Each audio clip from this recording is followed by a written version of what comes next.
Can you solve this math problem? Let's find out.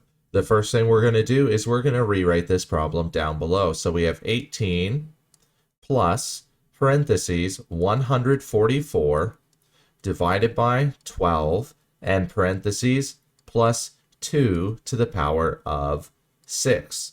Now, since we have multiple operations within this same problem, we need to make sure that we're following the order of operations. And we're going to follow the order of operations by following the acronym PEMDAS, which we can see on the left-hand side of our screen here.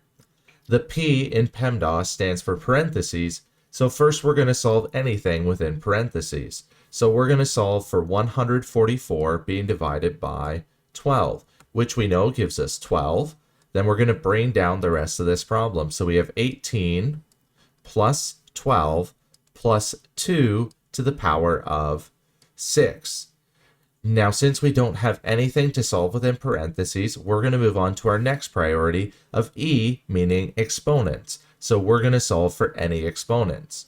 And here we have 2 to the power of 6, which gives us 64. So down below, we're going to write 64, and then we're going to bring down the rest of this problem. So we have 18 plus 12 plus 64. Since there's no more exponents, nor is there any multiplication or division, we're going to move on to the priority of adding. So we're going to add from left to right. So first we're going to add 18 plus 12, which we know gives us 30. Then we're going to bring down our plus 64. And when we add 30 plus 64, we get 94. So our answer is C, 94. If you enjoyed this video, then please smash those like and subscribe buttons. As always, enjoy today's math journey.